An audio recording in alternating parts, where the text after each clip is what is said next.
Dear students, पिछले 2 video से हम बिजनेस इकोनॉमिक्स में इंडिफरेंस कर्व, तटस्थता वक्र के बारे में जानकारी प्राप्त कर रहे हैं।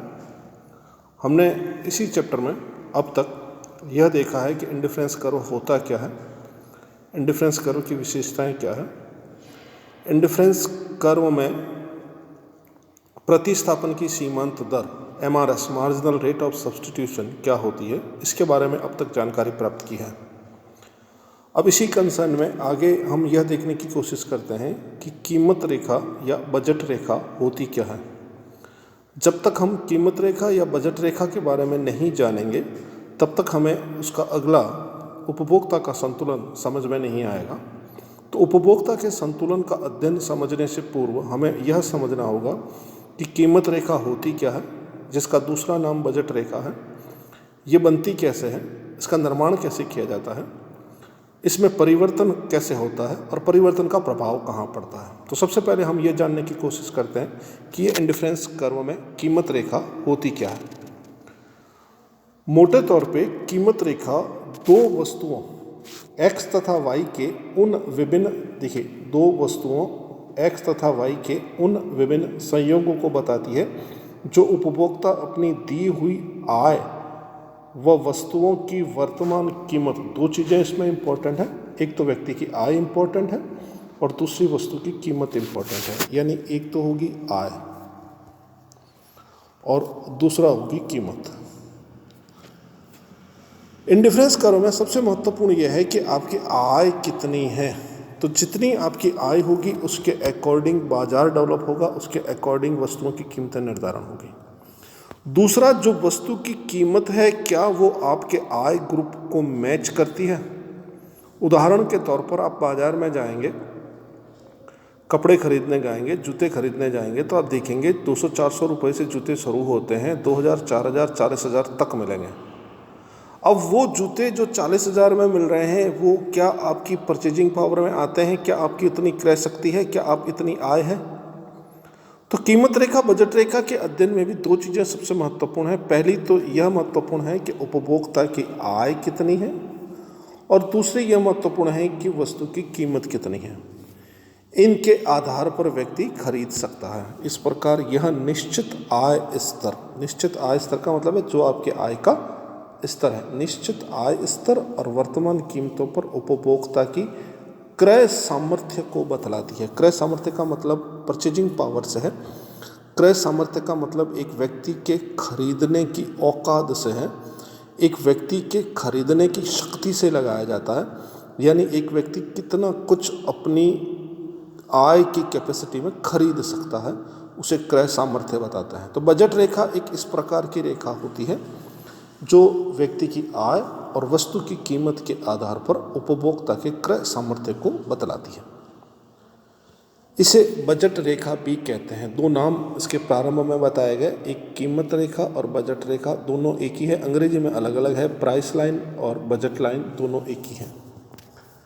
अब इस चित्र में हमने बना के दिखाया है तो आप एक थोड़ा सा डिफरेंस समझ लीजिए। अगर मान लीजिए कोई भी रेखा इस तरह से हवा में तैरती हुई होती है तो ये रेखा मांग की रेखा हो सकती है, यह रेखा इंडिफरेंस कर्व हो सकता है। लेकिन यदि ये रेखा दोनों छोर टच कर जाती है इस तरह से, इधर से ओ एक्स अक्ष को टच कर लिया, इधर ओ वाई अक्ष को टच कर लिया, जब ये रेखा दोनों तरफ से टच हो जाती है तो इसे कीमत रेखा बजट रेखा कहते हैं, जैसा कि मैंने इस चित्र में बना के आपको दिखाया है।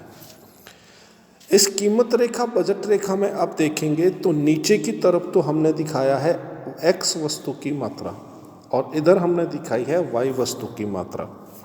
x वस्तु की मात्रा में हमने दिखाया 1, 2, 3, 4, 5, 6 और y वस्तु की मात्रा में हमने 2, 4, 6, 8, 10, 12 तक ले जाया है। अब कोई भी एक रेखा जो दो बिंदुओं को मिला देती है, पहला बिंदु A, दूसरा बिंदु B, ये पूरी की पूरी एक बजट रेखा है, कीमत रेखा है। अब डिपेंड ये करता है कि उपभोक्ता इस रेखा में कहाँ अपने आप को सूट पाता है, कहाँ अपने आप को वो खड़ा पाता है। वो इस रेखा में जहाँ कहीं टच करेगा, मान लीजिए C बिंदु पर टच करता है, मान लीजिए D बिंदु पर टच करता है, अगर वो सी बिंदु पर टच करता है तो उसकी आय के आधार पर उसको एक्स वस्तु की ओ से लगाकर 2 इकाइयाँ प्राप्त होगी। देखिए वापस इसको समझने की कोशिश करिए। ये कीमत रेखा, बजट रेखा इस तरह की रेखा है जो ए और बी के बीच पूरी के पूरी रेखा कीमत रेखा, बजट रेखा के नाम से जानी जाती है। यहाँ ये ए बिंदु और यहाँ बी बिंदु, ये पूरी कीमत रेखा, बजट रेखा है। इसका सी बिंदु पर यदि टच करेगा तो सी बिंदु पे नीचे आएगा तो 2 इकाइयाँ मिलेगी एक्स वस्तु की और 6 इकाइयाँ मिलेगी वाई वस्तु की। यदि वो डी बिंदु पर टच करना चाहेगा तो एक्स वस्तु की 4 इकाइयाँ प्राप्त होगी और वाई वस्तु की 2 इकाइयाँ प्राप्त होगी। ये 5 पे गलत गया, 4 पे आएगा। तो हम ये कहना चाहते हैं कि ये एक इस प्रकार की रेखा होती है जो एक उपभोक्ता के क्रय सामर्थ्य को बतलाती है, एक उपभोक्ता के किसी भी वस्तु को खरीदने की औकात को बताती है। इस रेखा के माध्यम से ये पता लग सकता है कि व्यक्ति की आय के आधार पर वो किसी भी वस्तु की कितनी मात्रा खरीद सकता है। इसे बजट रेखा और कीमत रेखा कहते हैं। इसकी विशेषता ये होती है कि ये ओ, इस रेखा की विशेषता ये होती है कि ओ एक्स अक्ष को भी टच करेगी, ओ वाई अक्ष को भी टच करेगी। मैंने पहले भी कहा यदि ये रेखा हवा में रहती है इस तरह से तो इसको अपन इंडिफरेंस कर्व कह सकते हैं, इसको अपन डिमांड लाइन कह सकते हैं। मांग वक्र भी ऐसा ही होता है, इंडिफरेंस कर्व भी ऐसा ही होता है। लेकिन यदि यही रेखा बनाते वक्त आपने दोनों छोर टच कर दिए तो दोनों छोर टच करने के बाद इस रेखा का स्वतः ही नाम बजट रेखा, कीमत रेखा हो जाता है, जो एक उपभोक्ता के आय और कीमत, वस्तुओं की दी हुई कीमत के आधार पर उसके क्रय सामर्थ्य को बतलाती है। मैंने नीचे इसका वर्णन करके बताया है कि यदि सी बिंदु पर 6 इकाइयाँ वाई वस्तु की 2 से ज़्यादा एक्स वस्तु की प्राप्त होगी, यदि डी बिंदु पर संतुलन करेगा तो उसे 2 इकाइयाँ वाई वस्तु की, 4 इकाइयाँ एक्स वस्तु की प्राप्त की जा सकती है। इस प्रकार ए बी एक बजट रेखा है। ये ए से लगाकर बी तक पूरी एक बजट रेखा है। ये तो था इसका परिचय। अब इसी कंसर्न में अगला प्रश्न ये महत्वपूर्ण होता है कि क्या इस रेखा में परिवर्तन होता है? तो कीमत रेखा, बजट रेखा में परिवर्तन। अब परिवर्तन की बात करते हैं क्वेश्चन मार्क लगा के। तो कीमत रेखा में परिवर्तन 2 बातों पर निर्भर करता है। नंबर 1, उपभोक्ता की आय में परिवर्तन। यदि किसी उपभोक्ता की आय में परिवर्तन होगा तो स्वाभाविक तौर पे बजट रेखा, कीमत रेखा में परिवर्तन होगा। तो जो कीमत रेखा, जो बजट रेखा जिस पे उपभोक्ता संतुलन कर रहा था, यदि आय बढ़ जाती है तो वो ऊपर वाली कीमत रेखा पर संतुलन करेगा, और यदि बजट रेखा, कीमत रेखा में व्यक्ति की आय घट जाती है तो वो नीचे वाली रेखा पर संतुलन करेगा। हमने लिखा है यदि उपभोक्ता की आय में परिवर्तन होता है तो कीमत रेखा में भी परिवर्तन होगा।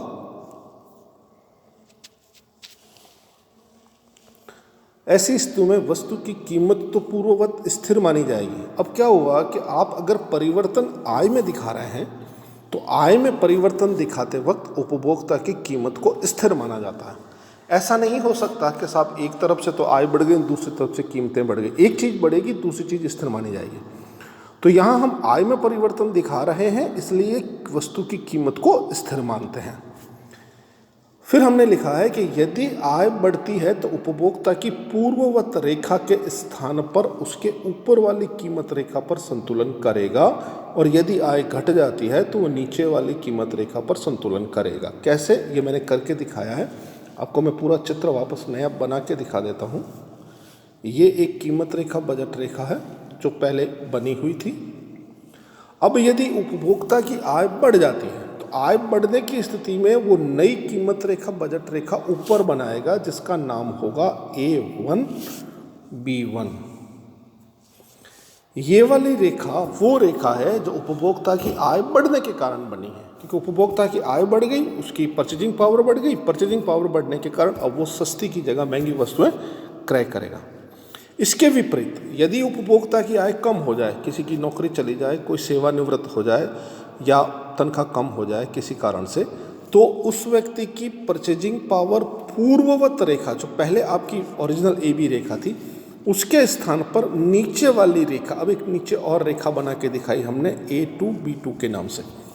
ये A2 B2 के नाम से जो हमने रेखा बनाई है, ये रेखा ये बतलाती है कि उपभोक्ता यदि उसकी आय कम हो गई तो वो इस रेखा पर संतुलन करेगा।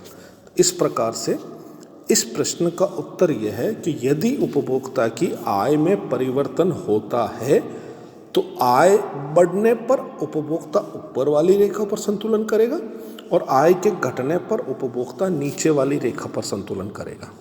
इस प्रकार आय में परिवर्तन हो जाने पर कीमत रेखा बजट रेखा नए रूप में होगी। ये मैंने पूरा वर्णन करके आपको समझाया। दूसरी बात है वस्तु की कीमत में परिवर्तन। तो बहुत सिंपल सा प्रश्न है कि यदि वस्तु की कीमत में परिवर्तन होता है तो स्वाभाविक तौर पर व्यक्ति की आय को स्थिर माना जाएगा। अब यदि हम कीमत में परिवर्तन को समझेंगे तो आय को स्थिर मानना होगा, यदि हम आय में परिवर्तन को समझेंगे तो कीमत को स्थिर मानना होगा।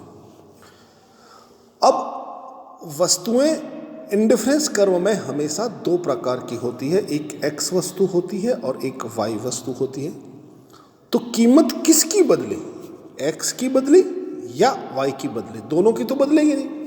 तो किसी एक वस्तु की कीमत में परिवर्तन होगा। तो हमने दो चित्र बनाए हैं, एक ये बनाया, दूसरा ये बनाया। पहले चित्र में हमने ये बताया कि एक्स वस्तु की कीमत में परिवर्तन हुआ। यदि एक्स वस्तु की कीमत में परिवर्तन होगा तो इसका मतलब वाई की कीमत स्थिर रहेगी। तो वाई की कीमत तो ए से स्थिर है। तो पुरानी रेखा थी, इसको मैं वापस बना के दिखा देता हूँ आपको। ये देखिए इस प्रकार से ये एक कीमत रेखा बजट रेखा बनाई। ये ओ है, ये एक्स है, ये वाई है, ये ए है यहाँ पे और ये बी है। अब एक्स वस्तु की कीमत में परिवर्तन हुआ तो रेखा तो उस रेखा का मूल तो ऊपर तो वही रहेगा, दूसरी रेखा पैरेलल शुरू होगी जिसके दूसरा सिरा थोड़ा सा सरक जाएगा। ऐसा कब होगा? जब वाई वस्तु की कीमत को तो स्थिर माना गया है, लेकिन एक्स वस्तु की कीमत में जब परिवर्तन हो जाता है तो उसी कीमत रेखा, उसी बजट रेखा का एक सिरा अपने मूल स्थान से सरक कर थोड़ा सा आगे चला जाएगा। इसके विपरीत यदि वाई वस्तु की कीमत में परिवर्तन हो जाए, एक्स वस्तु की कीमत यथावत रहे, ये कीमत रेखा बजट रेखा हमने पहले बनाई थी। अब ये ओ एक्स है, एक्स वस्तु की कीमत में परिवर्तन नहीं हुआ लेकिन वाई वस्तु में करना है तो रेखा को अपन इस तरह से करेंगे, यहाँ से शुरू करेंगे, नीचे लाके यहाँ मिला देंगे। तो एक्स वस्तु में तो वही रहा, ये ए की जगह A1 हो जाएगा या A2 हो जाएगा। यदि एक्स वस्तु की कीमत में परिवर्तन होता है तो एक्स का एक सरा आगे सरक जाएगा इस तरह से, और यदि वाई वस्तु की कीमत में परिवर्तन होता है तो वाई वस्तु में ये वाला सरा एक ऊपर हो जाएगा। ये तो होगा वाई वस्तु की स्थिति में और ये होगा एक्स वस्तु की स्थिति में। ये चीज़ ध्यान देने की है। तो बात कहाँ से स्टार्ट हुई कि कीमत रेखा बजट रेखा होती क्या है? तो कीमत रेखा बजट रेखा वह रेखा होती है जो एक उपभोक्ता की दी हुई आय पर निश्चित कीमत के आधार पर उपभोक्ता के क्रय सामर्थ्य को बतलाने वाली रेखा कीमत रेखा कहलाती है। फिर प्रश्न आया क्या कीमत रेखा बजट रेखा में परिवर्तन हो सकता है? तो हाँ, परिवर्तन हो सकता है। दो प्रकार से परिवर्तन होता है, पहला आय में परिवर्तन, दूसरा कीमत में परिवर्तन। जब आय में परिवर्तन की बात कही तो ये कहा कि उपभोक्ता की आय में यदि परिवर्तन होता है तो उसकी आय के घटने पर कीमत रेखा पूर्ववत रेखा के स्थान पर नीचे उतर जाएगी और अगर आय बढ़ेगी तो पूर्ववत रेखा के स्थान पर ऊपर चली जाएगी।